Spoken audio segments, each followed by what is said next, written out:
On a barren desert in South America is one of the greatest archaeological wonders of the world. Etched in the surface of the pampas are hundreds of straight lines, geometric shapes, and the images of animals and birds. These are the Nazca lines, built by the Nazca people, but why they were created has defied explanation.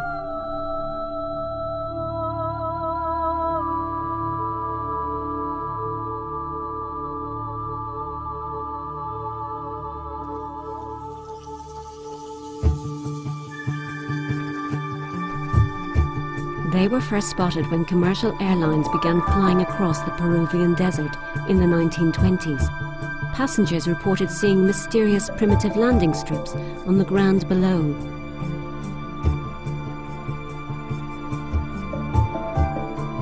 There are more than 800 uncannily straight lines, some running for many kilometers. There are spirals and other geometric shapes. Most remarkable is a desert zoo, a monkey with a curled tail, a spider, and a hummingbird. Since their discovery nearly 80 years ago, the Nazca lines have inspired fantastic explanations. Notoriously, the Austrian writer Erich von Daniken claimed that they were evidence that the Earth had been visited by extraterrestrials. The lines, he said, were runways for their spacecraft. And there was more what seemed to be otherworldly evidence. More than 90% of the skulls found here have been artificially distorted. The Nazca wrapped the heads of their newborn with bands made of leather or wood. As a result, the still malleable skull grew upwards into these extraordinary alien-like shapes.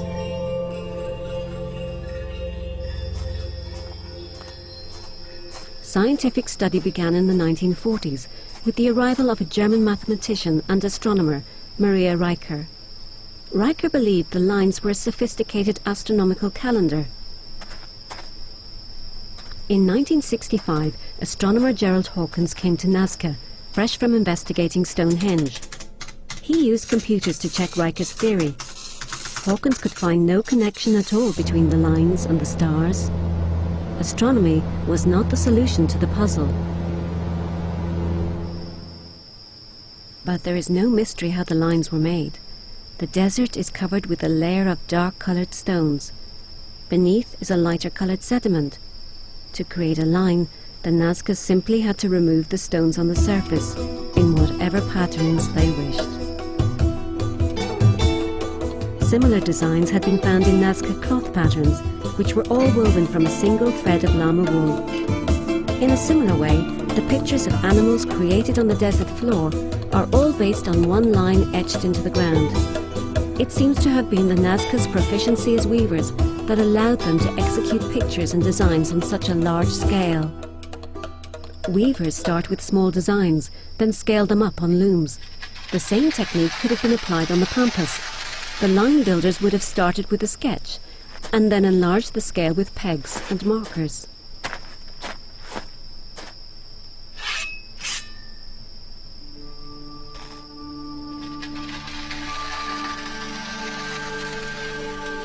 The result, after just a few hours' work by the researchers, is a perfect Nazca spiral. But what were the Nazca lines for? Recent investigation has linked them directly with water. Although the animal images are the best-known designs, perhaps it is the many mysteriously straight lines that hold part of the answer.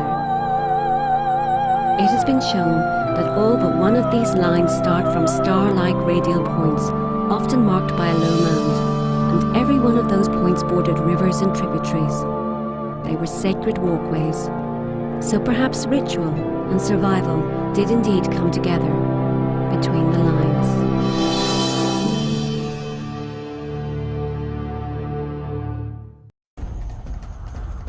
At the edge of the known world, a mystery. How did an ancient people, so-called savages and cannibals, cross over 25 million square kilometers of open ocean in primitive canoes in one of the great expeditions of all time?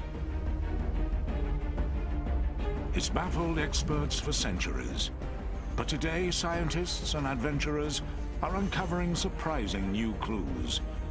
Who they were, where they came from, and they may have reached the Americas hundreds of years before Christopher Columbus.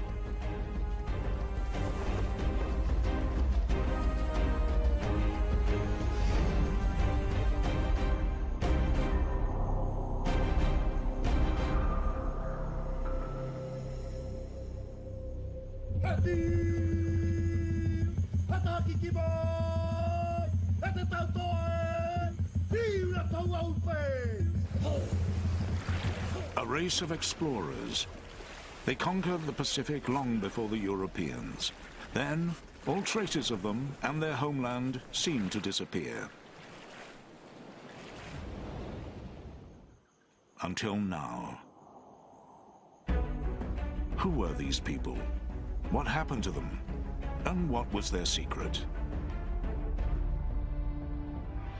Easter Island, a tiny speck in the Pacific, thousands of kilometers from anywhere.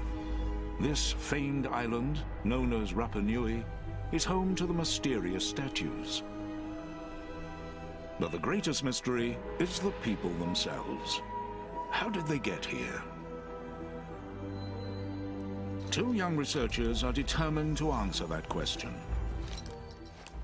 We're trying to find answers to a large controversy about where the people on Easter Island originate from.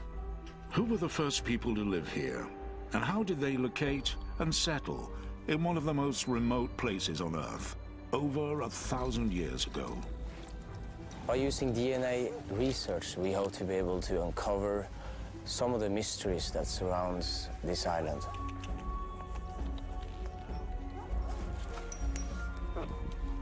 We're looking for the oldest people on the island and the most, what they say here, puro, somebody who has a genealogy that is Rapa Nui for many generations back on both sides, mother and father. Taking genetic samples from the elders, they hope to find proof of their origins. Su sangre está muy fuerte. Sí, qué bueno. What we did now is take DNA from a woman whose last name indicates that she has a very interesting family tree. So it's important for us to be able to trace this. El padre de tu padre se llama Matías. But it will take weeks for them to collect and test all the DNA samples. But right away, they're fascinated by what they hear from the elders. They say their forefathers came from a lost island continent known as Hiva, somewhere in the Pacific. Nuestra historia dicen de que cuando el continente Hiva se hundió una explosión, desaparecieron y toda la gente emigraron. Stella and Eureka are determined to uncover the truth about those adventurers and their lost continent of Hiva. Together with a group of scientists, they intend to follow the trail back to see where it leads. It's so fascinating to be here on the hunt. Right down here. The elders say that this corner of the island is the starting point, where the first inhabitants arrived, led by a ruler called Hutu Matua.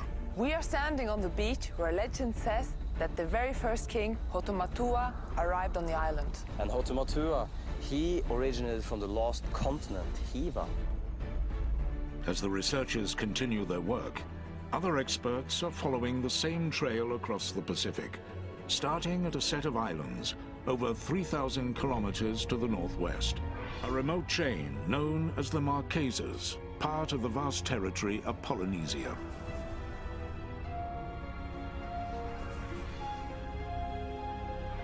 Like Easter Island, much of the Marquesan past remains a mystery. Start in this corner, bring this down to 50, and then clean it clear across. Okay. Dr. Barry Rowlett has been working here for the past 20 years. determined to find evidence of the lost Polynesian homeland. On va continuer là. Who were the ancient people who lived here? Could they have colonized the vast Pacific? We're digging through the top deposit in order to get down to the richer cultural deposit, which has all of the artifacts left by the people who once lived here. He and his team are excavating a remarkable coastal site, one of the oldest in East Polynesia, finding clues that date back over 1,000 years. Something made out of iron. Clues that just may shed light on the Easter Islanders and the Polynesian shrouded past. Hey, Hio, c'est quoi ça? Roller believes that the ancient clan that lived here did colonize the vast Pacific. This is really nice. Middle to late 19th century. And evidence like this bone ornament is helping him make the case. This one's going in the museum. But his theory goes against everything experts believed for years. The first reports from European travelers in the 1700s spoke of lush green islands with a dark side. A land of tattooed cannibals, primitives who carried the skulls of their enemies as trophies.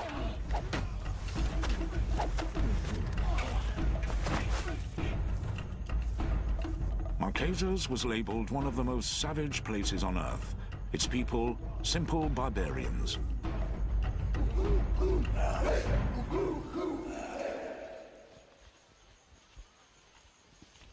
We're going to go down here and across the river. The most controversial element of ancient Marquesan life took place deep in the jungle.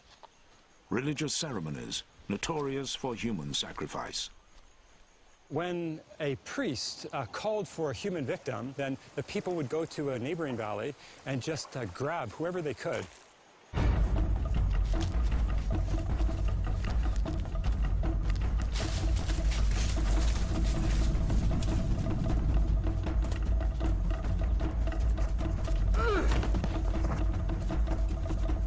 These were offerings, brutal and highly ritualized, known to all the clansmen here.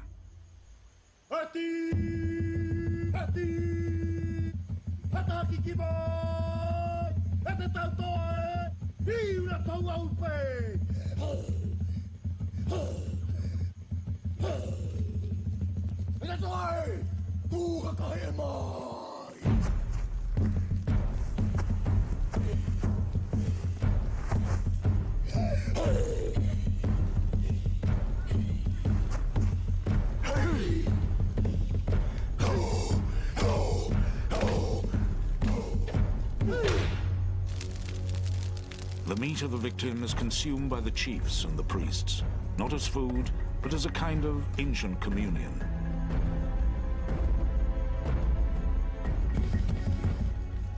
It was not cannibalism to feed the population. It was in a highly ceremonial and religious context. It's no wonder early explorers saw the Marquesans as savages.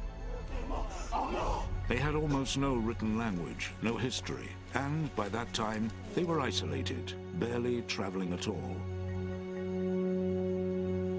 But Dr. Rowlett is finding clues that the Marquesans' ancestors were more sophisticated, more civilized than anyone imagined. We're going to cross the river here. Centuries of thick jungle growth hide the secrets of that civilization. Joseph, on va débrousser un peu?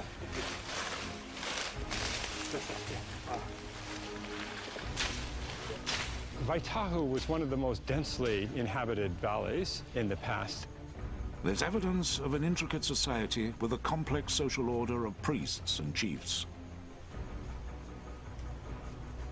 So here we have the residence of one of the chiefs. This is the retaining wall of the chief's platform. Look at the size of the boulders in the base of the wall. I'm 6 foot. This wall must be a good 8 feet tall. It's one of those cases where size really does matter, because the size of the stone and the size of the walls was a reflection of the status of the person living here. The most powerful chiefs command the construction of massive stone platforms known as pai, foundations for housing and public ceremonies, all part of an elaborate, well-ordered communal structure.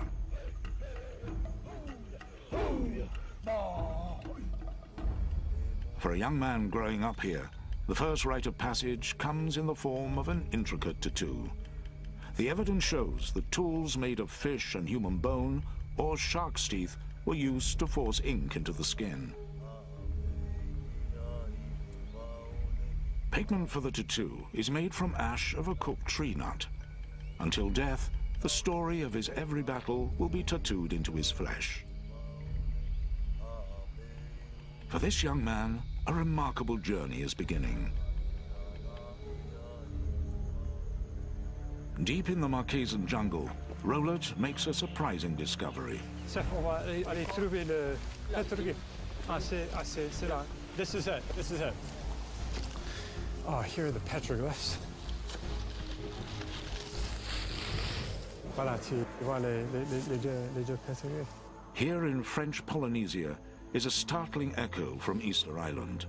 Petroglyphs and large tikis, like the great statues there. This is one of the few petroglyph sites that we know of in the valley. Tikis and petroglyphs are images that represented deified ancestors. The head was the most sacred part of the body. So what you see here is just the representation of the eyes of the tiki. These petroglyphs are really interesting because they're so similar to the ones that we find on Easter Island.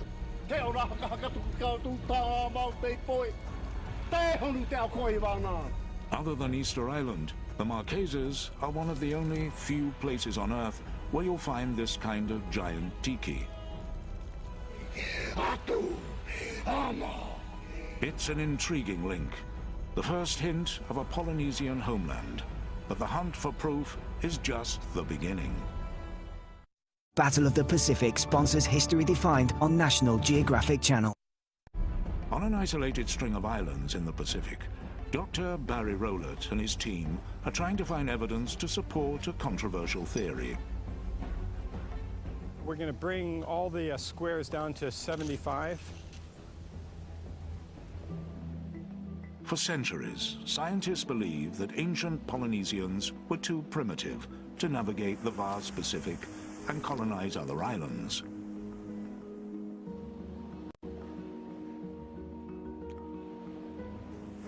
Earlier scientists and archaeologists believed that it was very difficult to travel across the ocean, and so that once Polynesians reached islands such as the Marquesas, people were isolated with no further voyaging. The Polynesians were seen as accidental settlers blown by chance across the waters, marooned on their islands.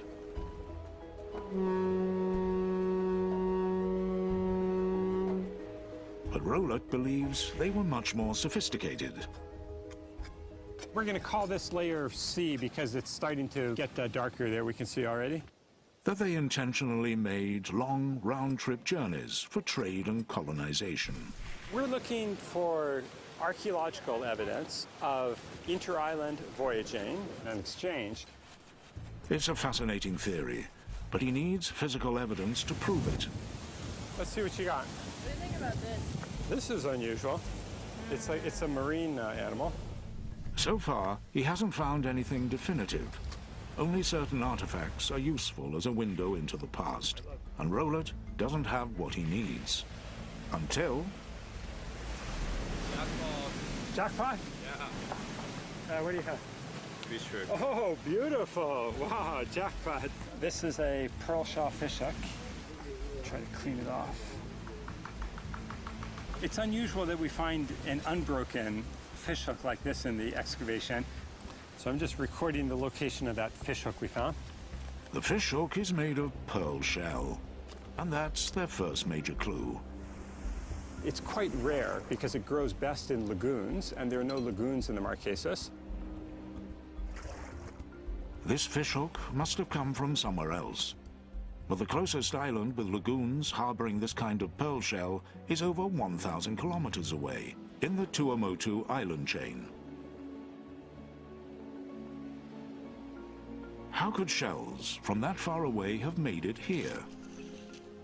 We think it's quite possible that the larger pieces of pearl shell that we find here in the site actually are coming from the two motus and may have been exchanged between archipelagos. It's a good start, but he can't prove the inter-island trade. And with the ancient vessels long gone, evidence is hard to come by. Because the wooden canoes that Polynesians used are not preserved in the archaeological record, then we have to look for other evidence if we want to study inter-island exchange and voyaging. As the dig continues, another find takes them one step closer. A kind of ancient blade, a cutting tool known as an adze. It was the most important tool in ancient Polynesia. We're especially interested in the stone adzes. This is an incredible one. Adzes were the basic woodworking tools for Polynesians. It's unusual to find one that is so large. This weighs at least 10 pounds. Rowlett has been finding something unexpected about these adzes. We found that in the deepest deposits of this site, more than half of the adzes are made of stone that was brought to Tahawata. The stone used to make these tools does not exist on this island. Like the fishhook, it must have come from somewhere else. And in this case, they have an idea where. If they can prove it, it'll be solid evidence of long-distance trade voyages. Rowlett has enlisted volcanologist Dr. John Sinton to join his search. Our goal was to try to find the actual quarry where the rocks were being produced. Others before them have attempted to locate the quarry, but failed. Rowlett and Sinton charter a helicopter for the distant island of Aao. Remote, uninhabited, Aao is hundreds of kilometers from Rowlett's dig site. But they believe the stone found here might be a match for their adzes. On a bright morning, the helicopter pilot drops them off on the distant island. We jumped out of the helicopter. He took off and told us he would be back in 5 days. Rowlett and Sinton head deep into the wild tangled forest of Aao.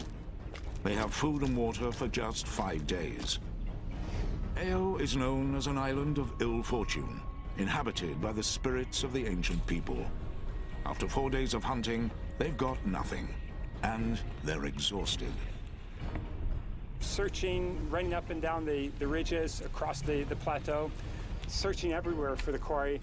No drinking water, no water to wash with. We were absolutely dirty and stinking by that time. For 3 days, they'd had no luck at all. The day before we were supposed to be picked up by the helicopter, we were bushwhacking across a small ravine, and that's where we found the workshops for chipping the adzes. This may be the breakthrough they've been looking for, the stone source for the ancient tools. When we started to dig through the piles of flake, we realized there was nothing but stone debitage from hundreds of years of chipping away to manufacture these adzes. They look like the right kind of stone fragments, but they have to prove it's a match. Rowlett and Sinton take samples back to the lab to test their theory. This rock comes from the island of Aao in the Marquesas. We recognize this rock as what archaeologists call core, that is the primary source rock from which adzes could be fabricated. Dr. Sinton compares the source rock brought back from Aao with Rowlett's adzes. He needs to heat the rock into a molten form to analyze its chemical composition. Chemical composition is like the fingerprint of the sample. When people find artifacts elsewhere in the world, if they have this identical chemical composition, most likely the sample really did come from Aao. The liquefied rock is pressed into glass discs that will allow Sinton to analyze the chemistry. The results of the study are striking. The raw material at the quarry is identical in chemistry to these artifacts that are found all over the island. These two are, in fact, an exact match. It's a solid link between two distant islands. We found the quarry. They had established a major adze manufacturing complex on Aao, and were exporting the adzes to Tahiti, the Tuamotus, and Mangareva.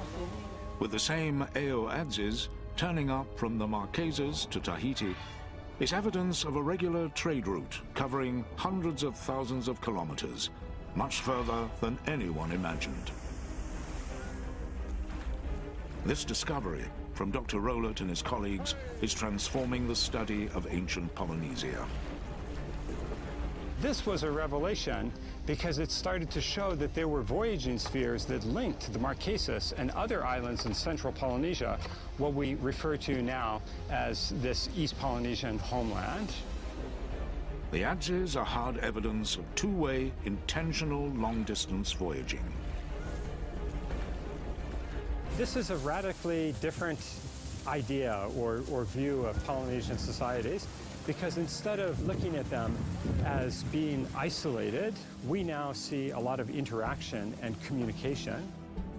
Dr. Rowlett's dramatic discoveries suggest prehistoric Polynesian societies were more sophisticated than earlier experts thought. Now, the crucial question is, did they travel all the way to Easter Island? And what truth lies behind the story of Hotu Matua and the lost continent of Hiva?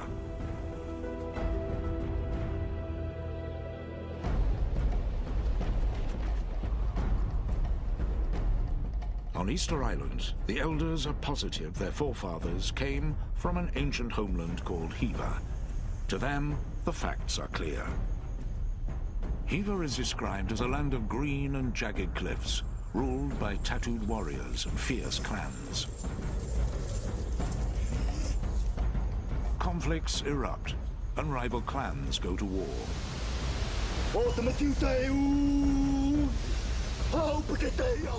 Chief Hotu Matua prepares his men for battle. They are fighting for control of the island, fighting for a homeland.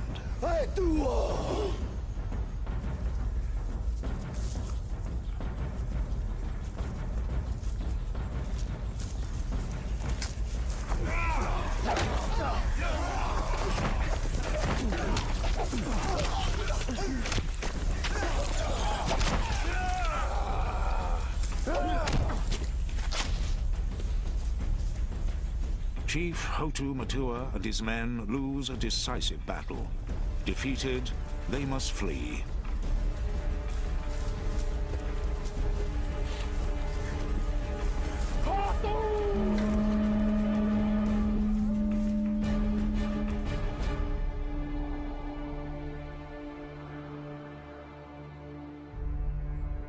Hotu Matua must find a new home for his people.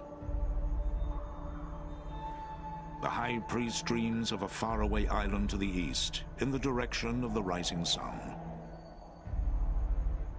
Hotu Matua knows they must leave the island before more of his men are killed. He commands scouts to search for the island in the priest's dream.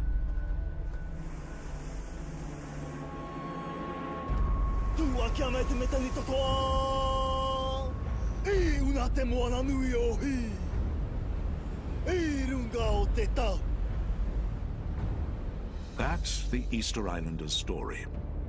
But could ancient Polynesians from the Marquesas region have traveled so far? Thousands of kilometers across the ocean. Did they even have the right vessels? That's the huge question boat restoration expert Bono Louis is wrestling with. On a conçu cette pirogue-là, on a fait des recherches. C'est une pirogue de guerre. With few written records of their maritime past, Louis is working from knowledge passed down orally through the centuries to rebuild a traditional wooden canoe. Et le modèle, d'après l'histoire, on dit le shape a été pris sur le coco. Parce qu'elle a un modèle demi-arrondi en dessous et elle a la forme plate. The canoe is made from a special kind of tree found here. Perfect material for long-distance travel. D'après l'histoire, les anciens, ils prennent plutôt le bois c'est un bois qui est léger et résistant à la mer. Bono Louis grew up here, over 3,000 kilometers from Easter Island. But remarkably, he has heard the very same stories as those islanders. Stories of a defeated tribe that set off on an epic journey.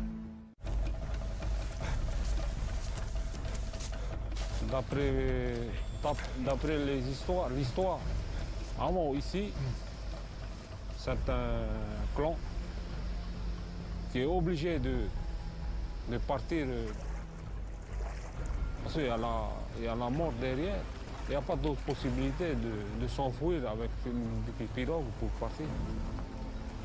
Et ça leur donne du courage pour découvrir les îles, les autres îles où on peut habiter. They load up in preparation. The final piece of cargo, a sacred stone from Hiva, on the voyage to their new homeland. And so Hotu Matua and his people begin an epic journey. A voyage that could take them across thousands of kilometers of open ocean. They will battle stormy weather, rough seas, and blazing hot sun as they venture into the unknown.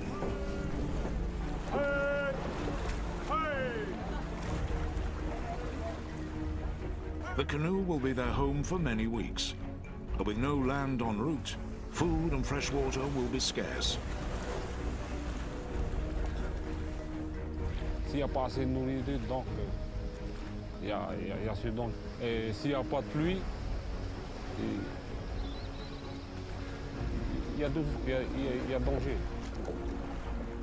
All they have are a few coconuts and whatever fish they can catch. Ils pêchent souvent des requins. Comme c'est un poisson qui est très dangereux.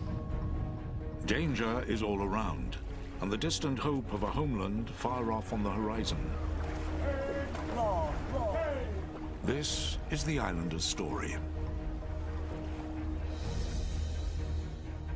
For Bono Louis, one key fact is about to check out. Setting sail, he and his team soon find out that these ancient-style canoes really are seaworthy. Bono Louis also knows one more crucial piece of information. That the island he's sailing from goes by the ancient name of Hiva Ua. In fact, according to an ancient map, a 300-year-old document from a Tahitan high priest, many of the islands in this region originally went by the name of Hiva. The name from the Easter Islanders' stories. It's the present-day location of the Marquesas, a remarkable link to the legend. After centuries, could they have found the mythical missing continent?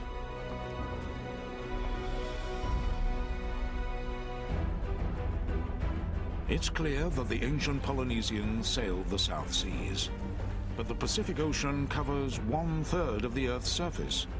Could they really have undertaken long-distance journeys, like the amazing voyage to Easter Island?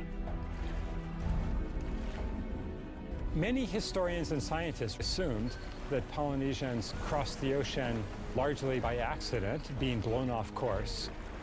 For a long time, the ancient Polynesians were considered too primitive to intentionally voyage to distant locations. But one clue shows that they may well have. It's a kind of ocean map known as a stick chart. Thin pieces of coconut fronds are tied together to represent ocean currents. Small shells attached to the frame show the location of land. It's a chart of islands visited, all part of the evidence that led Barry Rowlett to believe the ancient Polynesians traveled far across the Pacific, with a plan to colonize the islands they found.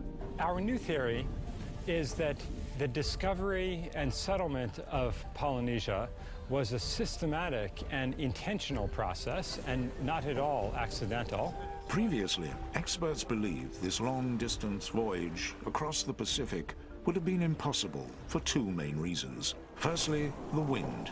A trip to Easter Island would have taken them towards the rising sun, from west to east. But across the Pacific, the winds in the tropics blow in the opposite direction, from east to west, along the equator. These are the trade winds, and many thought they'd make a trip east impossible. But Rowlett has noticed something in these islands. At certain times of year, these winds actually shift. Today is an unusual day. Normally the wind comes from the mountains. Today the wind is blowing from the ocean, from the west. Some of the earlier researchers just looked at the prevailing winds and they didn't take into account the seasonal changes. These changing winds are called the westerlies. Any ancient sailor would have known about them. The westerly winds then will come and go. Polynesians would wait for them to come in order to sail to some place that would otherwise be difficult to get to.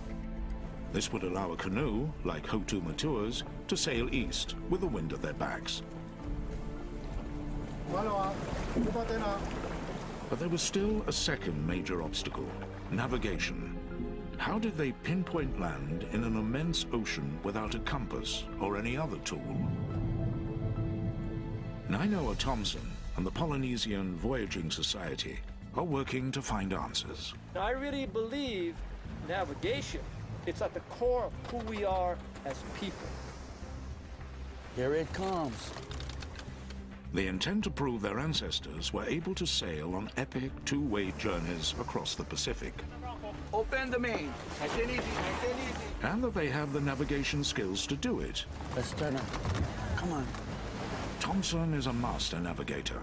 And then we're going to start to uni the canoe that way.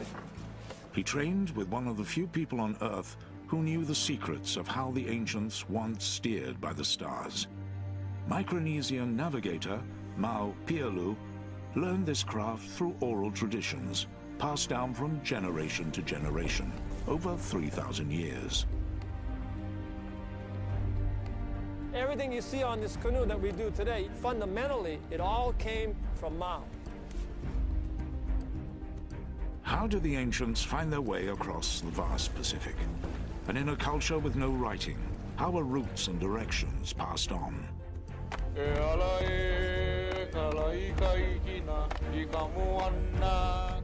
Thompson believes it's through the same ancient art of celestial navigation that Master Mau saved from extinction before he died in the summer of 2010. When Mau passed away, all of a sudden he cannot come back on this deck anymore. Master Mau's death left Nainoa Thompson as one of the last navigators on Earth to pass down this knowledge. So when we come here and start talking about navigation, it's not some trivial academic intellectual exercise. We're setting the course.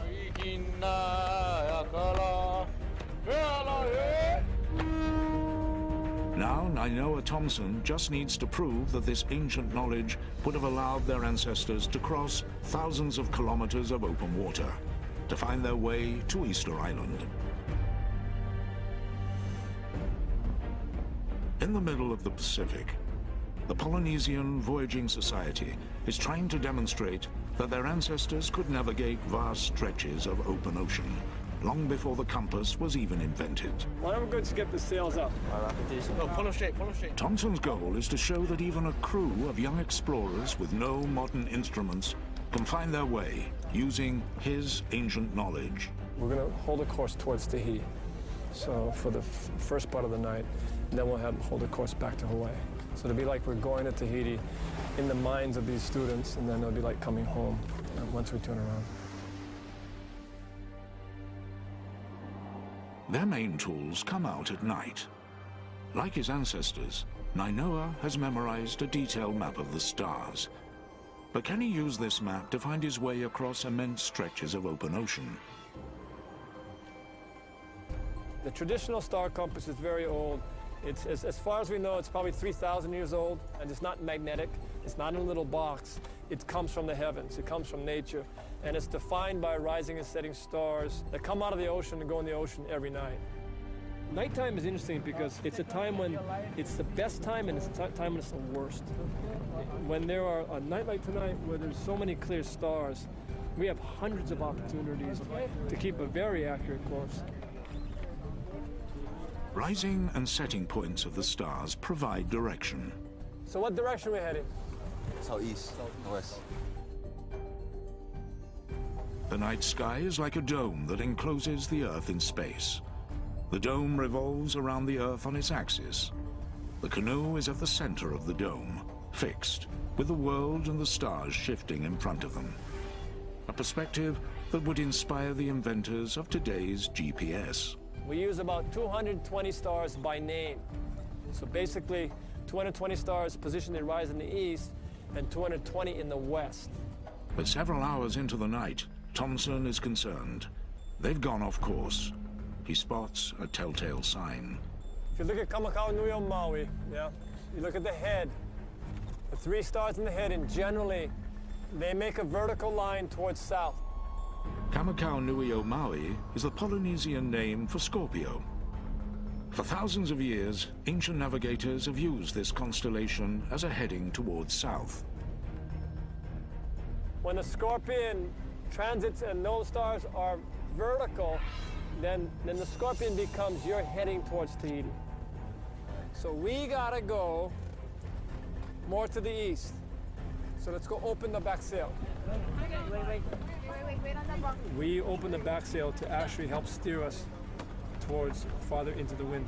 So in this particular course, it will take us more into the east. So we want to head to Tahiti about 25 degrees. The crew hopes that they've made the right choice. Once you make a decision, you kind of go back later and change it. You know, it's done. And you got to go to the next decision, the next sunrise, the next sunset. This trip is just part of a much larger voyage Nainoa Thomson undertook not long ago. Using these 3,000-year-old techniques, he wanted to see if he could sail the canoe from the Marquesas to Easter Island with only ancient navigation, no modern tools. He and his team found their way and completed the entire trip in just over 6 weeks.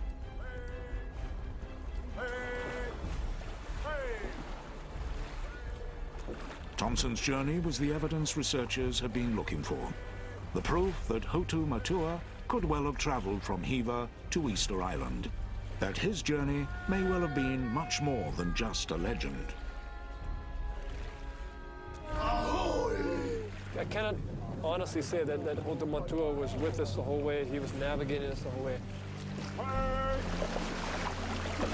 But I do know that for us, he was constantly on our mind. His essence, you know, what he had accomplished, what he stood for, was certainly something that strengthened us as sailors on this voyage and gave us a sense of much more privilege to be there.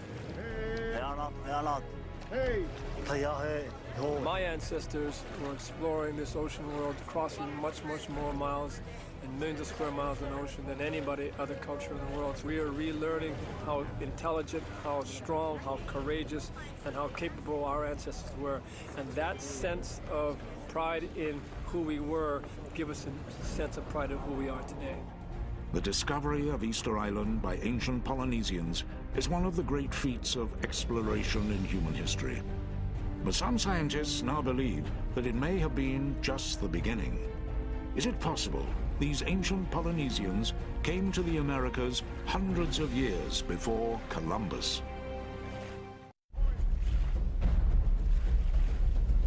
On the hunt to retrace the voyages of the first Polynesians, the pieces are beginning to come together. These ancient travelers did have the tools and the knowledge to colonize the Pacific. But is there evidence to show they went all the way to Easter Island and beyond? The one real proof will be the blood of the Easter Islanders themselves. Back on Easter Island, the DNA research is just coming in, the final piece of the puzzle. We've managed to get 21 blood samples here on Easter Island from elders, so it'll be extremely exciting to see how they turn out. Their goal is to determine where the people of Easter Island originated from and how far their ancestors might have voyaged. The work is underway at a lab in Norway.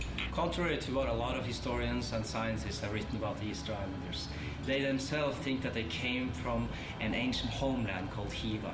And that's what we're trying to find out more about with our DNA work. When the results come back, Sturla is thrilled.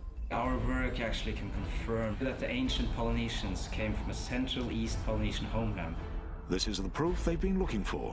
The Easter Islanders did come from Polynesia. Hotu Matua, or one of his countrymen, did make the long voyage across the ocean. It's what many have suspected, but it's never been proved until now. The genetic results have one extra surprise. All the samples that we tested, two were really interesting and surprising to us. These two have some South American DNA deep inside their genetic history. And that may point to even further voyages. The DNA results suggest that Polynesians traveled to South America hundreds of years before Christopher Columbus. It's an amazing theory that Polynesians beat Columbus to the New World by centuries. Hey! Hey! But can science prove it? Back on the Marquesas, Barry Rowlett has stumbled on one surprising bit of evidence: the humble sweet potato. The sweet potato gives clues to understanding the extent of Polynesian voyaging. Today, it's found all over Polynesia, but it's not a native plant. It's native only to South America, and so it had to have been introduced to Polynesia. So how did it get there? Unlike the coconut, which can float on the ocean and survive many months at sea and then start growing if it lands on a deserted island, the sweet potato would just sink and die if it falls into the ocean. And so for it to get from South America to Polynesia, someone had to bring it here. Carbonized sweet potatoes found in Polynesia have been dated back as far as 1000 AD. Scientists believed that it may have been the South Americans themselves who introduced the sweet potato to Polynesia. But now Rowlett's discoveries and the expeditions of the Polynesian Voyaging Society reveal that it was the Polynesians who had the knowledge, tools, and skill for long-distance round-trip voyaging. That has changed everything. Now, we believe that it was the Polynesians who reached South America and then came back with the sweet potato. Polynesians traded and made contact with islands all the way from the South Seas to South America. They were the great explorers of their age. And the place they set out from was in fact a central homeland, what the Easter Islanders called Hiva. But this homeland is not quite what people had envisaged. Hiva did exist. It's just that the earlier scientists were looking for it in the wrong form. We believe that this was the homeland from which people left to settle Easter Island, Hawaii, and New Zealand. Easter Island, Hawaii, and New Zealand form 3 points of the Polynesian Triangle. At over 25 million square kilometers, it's the largest cultural territory in the world. Europeans and Americans who have grown up on continents tend to think of the land as their home, but Polynesians see the sea as their home. Their view of the world is this enormous ocean or territory with islands throughout. Rowlett believes that Hiva was the central homeland from where ancient Polynesians created a water continent. Metaphorically speaking, Hiva may not have been a continent per se, but instead a group of islands that were connected by long-distance voyaging.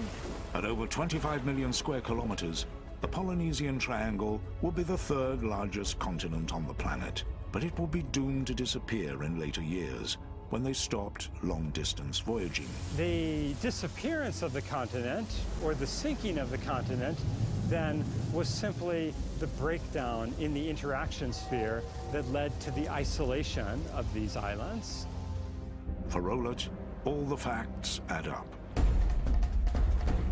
This is incredible when we consider that Polynesians were crossing oceans, crossing the Pacific Ocean, the largest ocean in the world, centuries before Christopher Columbus. So the Easter Islanders' claims do make sense. Their forefathers were some of the great navigators on the most remarkable human journeys of their age, as they charted a course across an island world to colonize vast stretches of the Pacific. Polynesia is an ocean world. It's an ocean land. And from that perspective, this ocean is not what divides us on the Earth, it's what connects us. This ocean is the highway of our ancestors.